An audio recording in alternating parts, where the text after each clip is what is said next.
Hello, best ever listeners. How you doing? Welcome to the best real estate investing advice ever show. I'm Whitney Sewell. This is the world's longest running daily real estate investing podcast where we only talk about the best advice ever. We don't get into any of that fluffy stuff.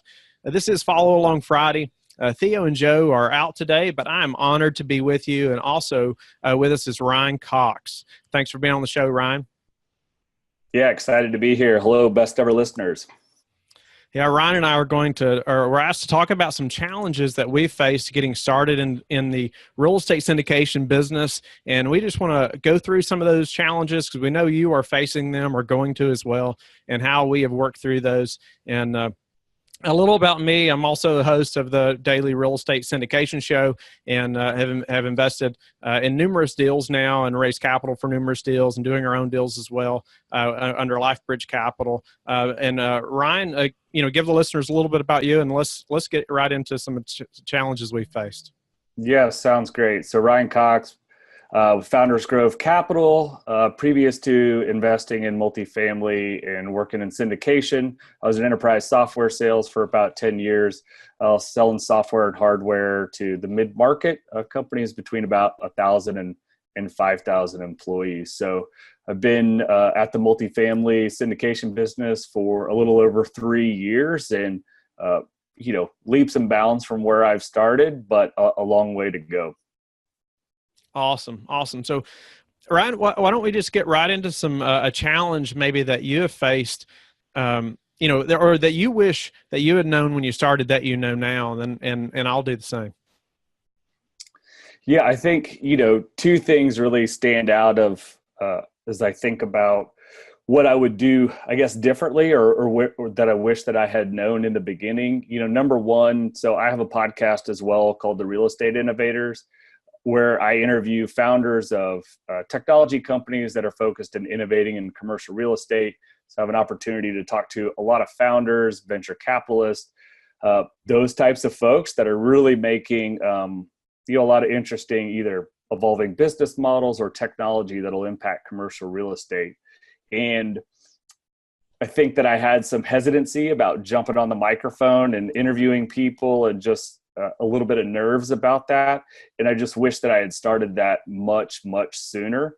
It has been an awesome way for me to build relationships, but it's also been a tremendous way for me to learn from a bunch of really smart people and help me think about not only how I'm operating my business today, but what the business is going to look like in the future. So I would have dismissed any of those fears and thoughts about creating that platform, because it's really been so beneficial for my education, and I think has been a really good platform for founders to be able to tell their story about their business. And it's been great for discovery, for anybody who's in commercial real estate and wondering about how technology is going to change it. So that's been awesome. I think the other thing that I knew going in, but was a challenge for me, was really getting outside of my circle of friends and family in terms of raising capital and creating a system to be able to do that consistently. So my two things are: start some sort of thought leadership or group today. You don't have to be an expert to do it. If you take a leadership role and start that, it'll prove beneficial in helping you build relationships. And then number two, on getting outside of just your immediate circle, is coming up with daily, weekly, monthly activities that you can measure yourself against, that'll help you build an investor network and relationships, as well as daily, weekly, monthly goals in terms of underwriting deals, looking for deals. I like that a lot, and I can relate a lot. And one of the things I was also going to talk about is wishing I had started a thought leadership platform earlier. I'm doing the daily show, the real estate syndication show, and obviously that was influenced by Joe as well, and just the success that he's had. But you talked about just you had some hesitancy. You were wish you had started sooner. What actually was it that's really pushed you to get started when you had all those thoughts? About should I start now? When should I start? What really made it click for you? Yeah, I think that as I I think like a lot of folks, I was still in enterprise software sales when I started investing in real estate. So I was straddling two different worlds, which gave me some hesitancy about starting something. In hindsight, uh, starting a podcast, having a group meetup, or doing anything in that respect would not have been in conflict with my day job, but it would have been a really fast jump start into a weekly kind of daily motion in terms of building a community and building relationships and starting to get myself out there like, hey, this is the job that I'm working towards. So the thing that really just got me going was more or less hold your nose and jump into the deep end and start figuring out how to swim. And that's what I did. The first podcast I listened to, I hated my voice, I hated the questions. But the feedback that I got from people who listened said, wow, it's well produced. Those were good questions. And so I just kind of blindly kept going down the hallway a little bit further, towards the light, so to speak. So there was some trial by error and just, at the end of the day, try not to pay attention to my voice or what others thought, but just trying to produce good content and be really, really curious. I think curiosity was a big driver that helped me kind of push through any fears that I had. That's awesome. And I mean, I can relate to everything you're talking about. And I bet I get 3 calls a week, people asking about how to do a podcast or how I've done it or things like that. And, I was very hesitant as well to pull the trigger, to launch the show and to really commit. And because I was worried about, I was worried about the sound. I was worried about all these things, all these details, right? About the show and am I doing it the best that I can? And so I was very hesitant. And, I was talking to a mentor and Joe Fairless, I'll say. And he just, he helped remind me that, done is better than perfect. Right. Done is better than perfect. And so, that helped me to really change my mindset. And I also hated the way that I sounded, but I hired somebody to edit my audio just so I didn't have to listen to it. And because I understood that if I listened to them, I'm probably not ever going to launch. I'm just not going to like the way that I sound. I'm gonna hear the ums and ahs and all those things. And I'm not going to think it's as good as it should be. But I had to tell myself, I had to remember that, the only way I'm going to get better at this is just doing it. And so, I'm going to have to get through that initial, 20, 30 shows, whatever, before I really fall into using a mic, before I really fall into speaking, being recorded. And I still mess up all the time, but I'm getting better, right? And I understand that it's going to take many more shows. I'm getting better all the time. But if I hadn't launched, guess what? I'd still be in fear of those first 20 shows. Yeah, no doubt. I think that the podcast is a good metaphor for any entrepreneur's journey. Those first 20 or so times that you do it, it feels awkward, it feels uncomfortable, but committing to doing it. So I publish every Thursday. So I've got a weekly show and just the clock is kind of ticking that every Thursday, here are the 6 or 7 things that I need to do to make sure that I get a good show out the door. And I guess I talked about earlier, just the daily, weekly, kind of monthly, what are you measuring to make sure that you're moving forward in your business? I think that, thought leadership, whether it's a monthly event that you're hosting or a podcast, whatever that looks like, getting committed and putting yourself out there is an excellent metaphor for the same type of discipline and work that you need to do to go out and put together a real estate deal. So, Ryan, what were some systems that you developed to help you make this happen? Initially, you're hesitant, and you hated the way you sounded, but, you kept moving forward, you pushed through that. But obviously this added a lot more work to your day or your week, trying to make this happen. And so what were some systems that you did to make it happen? And then also to measure the success or the growth? Well, from a podcast perspective, I outsourced as much as possible. So I batch that work. So I record on Monday afternoon for an hour and Friday afternoon for an hour. I outsource all of the editing to Fiverr. So I've got a guy that I work with on Fiverr. We've got another guy on Fiverr who does all podcast transcription or transcribing. So I try to outsource as much of that work as possible. While I know that thought leadership is important and actually being on a production schedule is really important to me, the thing I wanted to be really conscious of is that this is not a 6 or 7 hour a week job, that this is a 2 to 3 hour a week job. So it's 2 hours a week in between my 8 to 5, and then I work on it at night.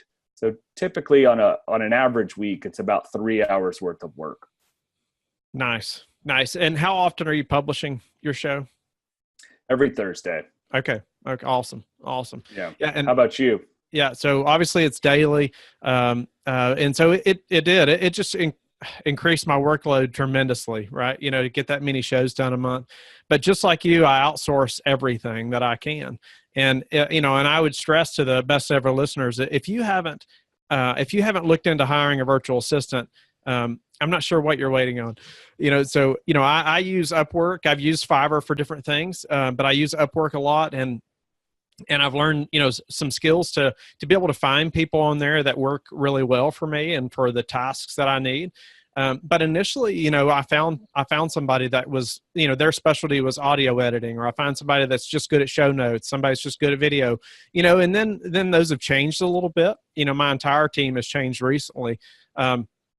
But we're improving all the time. But initially, it was such a big undertaking to get all that done that I had to outsource it. I mean, there just wasn't any way around it. And I feel like now, if I hadn't have outsourced, if I was trying to do it all myself, I may have never got started, or I may have never launched because of the workload, was so large.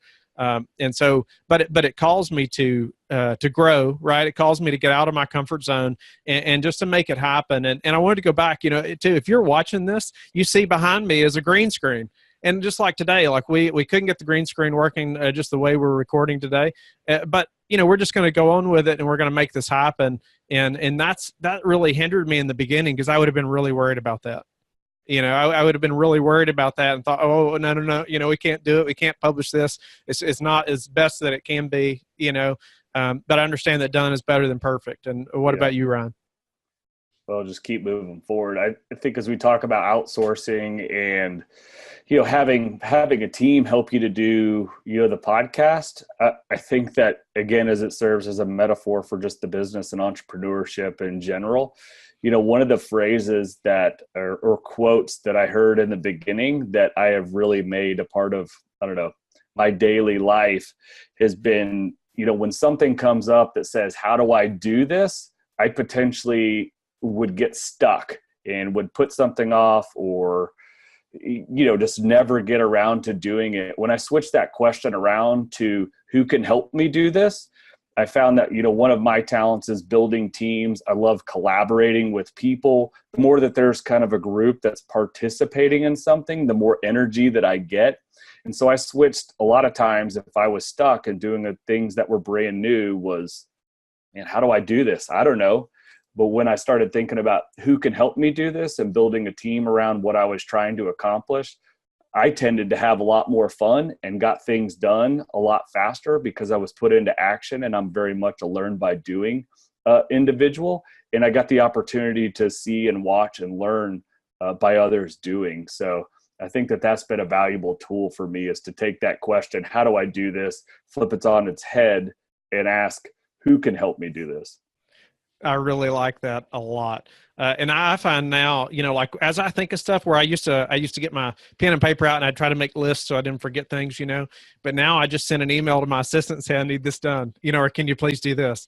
And so now, now it'll be done instead of me having to go back and look at that list, hoping I get it done. And, and now it's taken care of. Yeah, I think it's so important to build support around you, whether that's outsource support, to help you with some of the detail work or mundane work. I think it's important to build a real estate team around you, whether that's others that have led and sponsored and been on the general partnership side of a deal, or have experience with property management, finding deals, doing the asset management, any types of those roles. The more people that you can put in your world to help you learn by watching them from their experience, I think the more value and the faster that you'll grow in the business. Yeah, Ryan, are there any other team members that you've found, or that you're working with to help grow the real estate side, outside of thought leadership? Well, outside of thought leadership, I tend to partner on the real estate side. I think that anywhere from 2 to 3 partners is very simply the job of putting together a real estate deal is one, finding the deal, two, operating the deal, and three is bringing equity and debt to the deal. So tends to be a 3-person job, can be a 2-person job, and that configuration, as we've done deals here locally and in Dallas Fort Worth, tends to be a configuration of 2 or 3 individuals that are acting as a team to get a big job done. Nice. Yeah, and any other ways that you found productive or useful to measure, like we talked about, your growth or maybe your team or anything like that? How do I measure growth? Mm-hmm. Yes. There's this book that I keep coming back to, and it's called Measure What Matters by John Doerr. Have you ever heard of that book? I haven't. So John Doerr is a famous venture capitalist, Silicon Valley, but OKRs have been kind of implemented, made famous by the Googles of the world and those types of guys. So it's objectives and key results. And you can set those on a monthly basis or a quarterly basis. But again, it comes back to, hey, what are you doing on a daily basis to help you move forward in your, in the work that you're doing, whether that's thought leadership, whether that's finding a deal, whether that's building your investor network. What I found, especially in the beginning, is there's a lot of ups and downs emotionally in terms of trying to build a business and get it started. But if you have written down what a good day looks like, what a good week looks like, what a good month looks like, to help you get to your key results, you could always look back and say, hey, no matter how I'm feeling, I did these 5 things, which I know that if I show up and do them consistently, I'm going to continue to build my business and do it in a very smart way.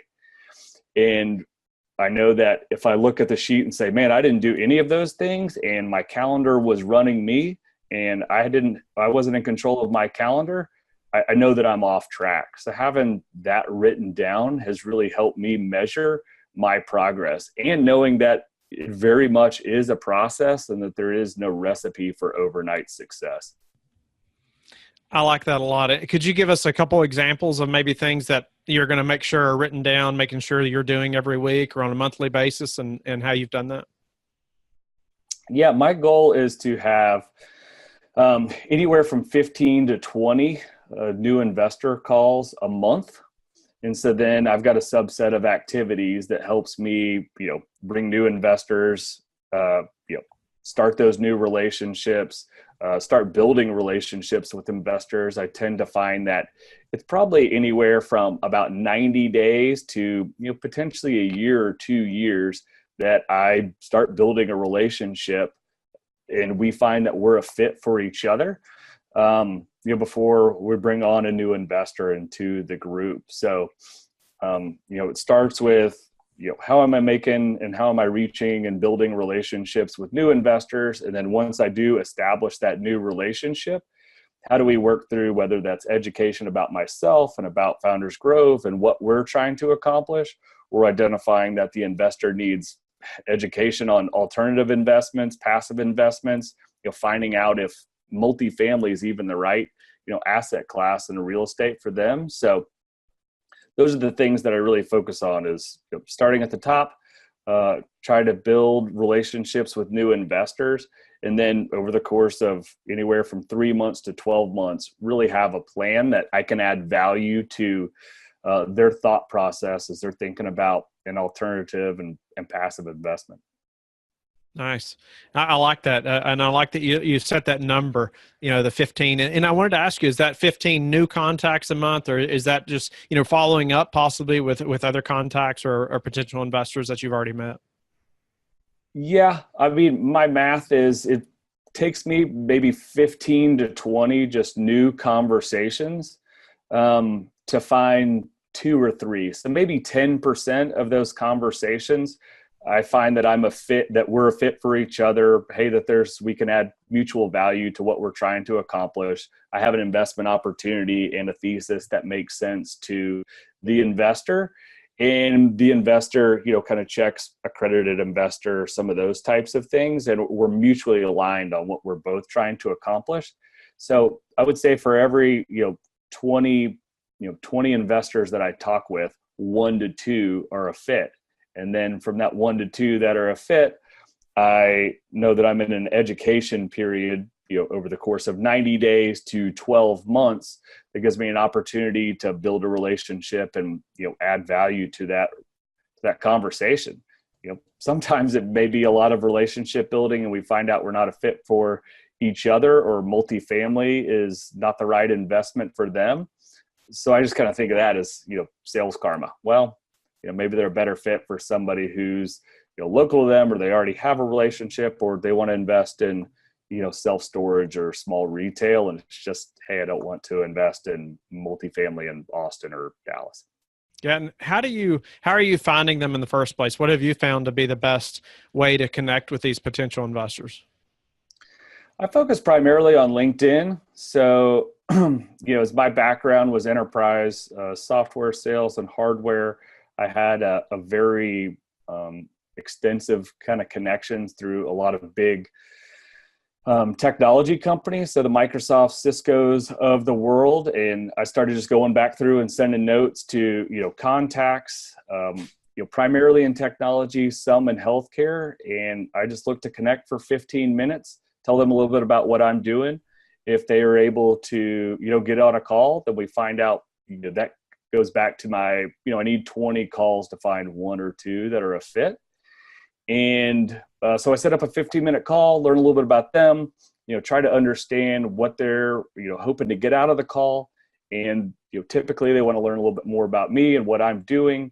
And, from there, then we say, hey, this does make sense. Let's set up a little bit of a longer call to talk about, business strategy, what we're trying to accomplish, and how we can work together. So LinkedIn is my primary resource to setting up new investor relationships, but that is a lot of empty responses, no responses, or no thank yous. So, in typical kind of sales, you're getting way more no's than you are yeses, but that's been proven to be the best channel for me to get outside of my immediate circle to develop new relationships, which I know are the lifeblood of continuing to grow the business.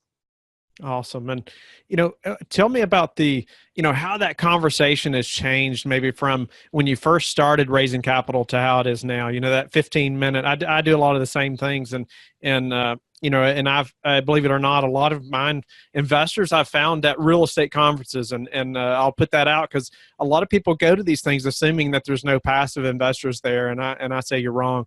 Because I've met numerous at many events because they're there to meet investors or syndicators, and but anyway, so how has that conversation changed, or what do you wish you had known about how to control or how to talk through that conversation back then that now? I think the key, I guess I always want to give that conversation an out. And so I tell everybody, hey, this might not be a fit for you. And if it's not a fit for you, and this is something that you're not interested in, please just tell me so. I don't want to fill up your inbox with unwanted emails, newsletters, any deals that I'm working on, any kind of educational material. If it's not a fit. And if this is not a fit and this is not something that you're interested in, it's okay to tell me so. And I think giving, those potential cold calls, new prospects, investors, just a really easy way out, and for them to say, no, this is not a fit for me, saves both of us a lot of time. Because ultimately I'm trying to get to those 1 or 2 that are really excited to either learn more or know that they want to invest in a multifamily deal. And that's who I'm really trying to connect with. So just saving both of us time and just having the confidence to let whoever I'm talking with on the other end go, you know what, Ryan, I appreciate you sharing about what you're doing, it sounds like you're doing really cool things, but this is not for me. And that is okay. And I feel like too that's just showing respect for them. And while they may say right now, I'm not interested, but things change.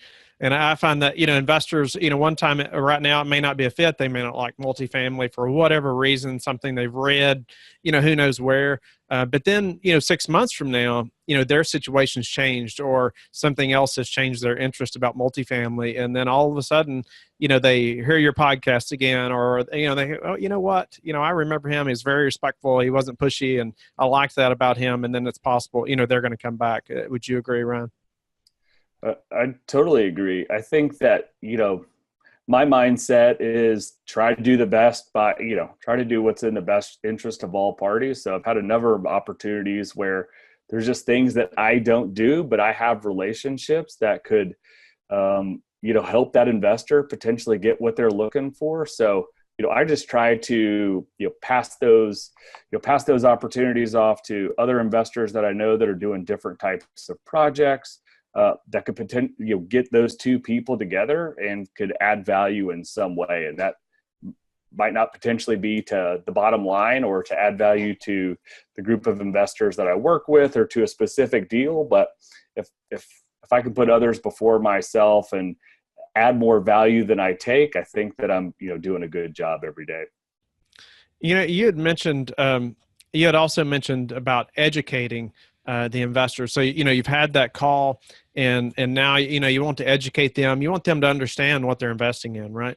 Could you just tell us a little bit about how you've done that and how you found, or maybe even how that's changed? It's harder to educate initially, right? Because you're still learning the business, but now that you're much more experienced, how do you educate them now, so they understand what they're investing in?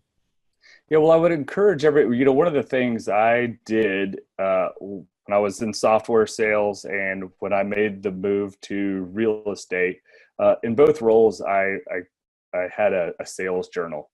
So I listened to what objections people had, what were the questions, and I just continued to write that down so that I was either A, better prepared to overcome an objection, or B, that I was better prepared to answer a question. And so I just started kind of building my own database, whether it was very deal specific questions that I needed to be able to answer, or whether it was just generally about the business. And that education phase is kind of taking people through, I think number one is, hey, here's what the process looks like. Here's what you could expect when we do work through a deal together. Here's how I'm going to introduce the deal. Here's what an investment summary looks like. Here's our business strategy, all the way up to, funding and a PPM, private placement memorandum. So there's a little bit of education of, hey, here's what the process looks like, understanding the timelines in those process and helping prepare them for here's how you would need to act and how you'd be able to, move through that process to do a deal, get an understanding of what their timeline looks like and how that would potentially fit. Once we understand the process, then start kind of peeling back the layers on helping them understand the investment and what they're trying to accomplish with the investment. And then the conversation from there takes shape on how does this work? How does that work? And so I just kind of view that as a continuous conversation and let that unfold.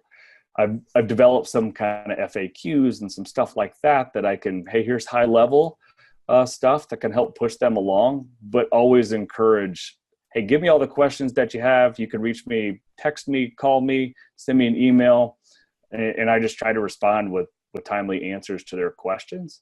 This, a little bit, I think I'm getting better at the process to try to manage that, but I guess I would ask you the same question. How are you, educating potential investors and current investors? Yeah, and I would say that entire thing has been a growing experience for me. It's from meeting the investor to, and I would say, your follow up is key. Your follow up, your speediness, getting back to them. And initially it was difficult for me to track those things. Find a CRM, just get, there's so many to choose from. I did a lot of research trying to figure out which one I wanted to use, but at least, use one. And so you can track, when you're following up to people and making sure that you're following up, that you're staying top of mind. But I would say, I'm answering questions quickly, or after I meet them, I'm following up. I'm sending them information about the company, about who we are, about why we do what we do. And then, then I'm also wanting to book a call with them. If they don't book, I'll send them a link. If they don't book a call, guess what? I'm going to call them. And, because they've shown interest, they've either signed up on the website, or I've reached out to them and they've shown interest in talking, or, with me. And, but then from there, they're going to get emails from me that, just about the business and about what we do, different parts of the business, and why, maybe some YouTube videos, or obviously the podcast shows. If I know, if there's an investor who has a question about, taxes, or, a specific thing, or something in the syndication business, but I've had a show where I've interviewed somebody on that topic, well, I may send it to them.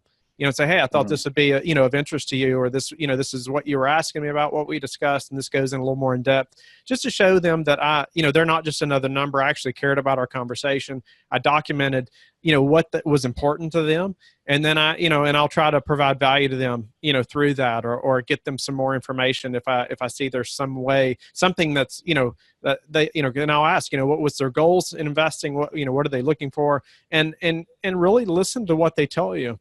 Listen to what's important to them. And so I try to focus on that, and I try to provide value, depending on what, where there are things in the business that they don't understand, or questions that they have. So yeah, follow up, at least, just if you don't have that information yet, it's important to follow up and ask them, stay in touch. Yeah. I think that also a little over, about 3.5 years in, the thing that I would encourage everybody to have confidence to say is, I don't know, but I'll find out, and deliver a timely response. I think the last thing you want to do is get yourself in a trap of maybe getting out over your skis and talking a little bit too much about a topic that you might not have all of the details about, or can't speak to with authority. A critical phrase, I think, for everybody is, I don't know, but I'll find out.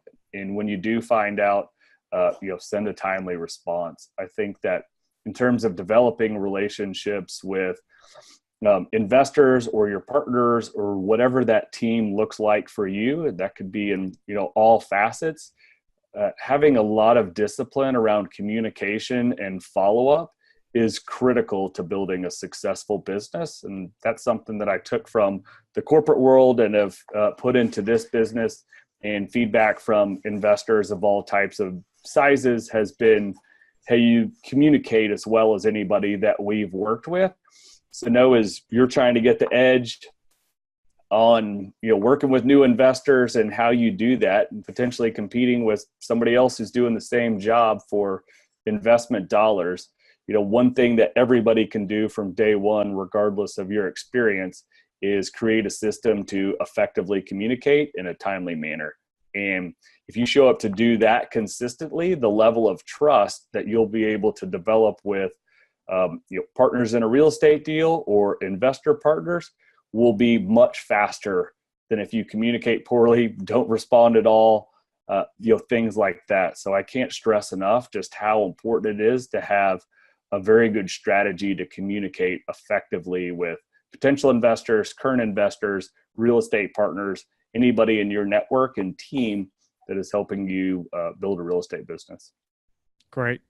Ryan, unfortunately, we are out of time, but I hope the best of our listeners have enjoyed the show today. I hope you've learned a lot about Ryan and I talking about some challenges we've faced, just the hesitancy that we've had starting a thought leadership platform, and wish we had both started sooner, but we just, as Ryan said, held our nose and jumped in, and it's been great. And I would encourage you to do the same of some type of thought leadership platform. You're going to hate your voice anyway, so just get it over with, right? Hire that VA, hire people to help you build your team, build your systems. And Ryan, I really like how you talked about, building a system or a way to track your growth and measure your activities and those goals, those weekly things that are going to move you forward, and, writing those down. And then, just the 15 investor calls a month. I like that. So you can track that. You can see that you are moving forward. 10% or so are going to invest with you or become investors and partners, on deals, and just how you got started and the conversations, how those have changed. And but then also educating, whether and how you kept a sales journal. I like that. So you're documenting those objections, and so how to improve. You're going back and looking at that thing about how you can do that better. But then educating investors on the process and business strategy, from funding to doing the PPM. And Ryan, thank you so much, and it's an honor to be here on the show today. Yeah. Hey, thank you. You've been an excellent stand-in host. I appreciate you leading the conversation and sharing about your experience moving forward. I think that really admire anybody who's started thought leadership stuff. I know it's tough to do. The ironic thing is how tough it is to get started, but how much fun it is once you do get started, and something that I really look forward to. I would tell everybody that, it doesn't have to be a podcast.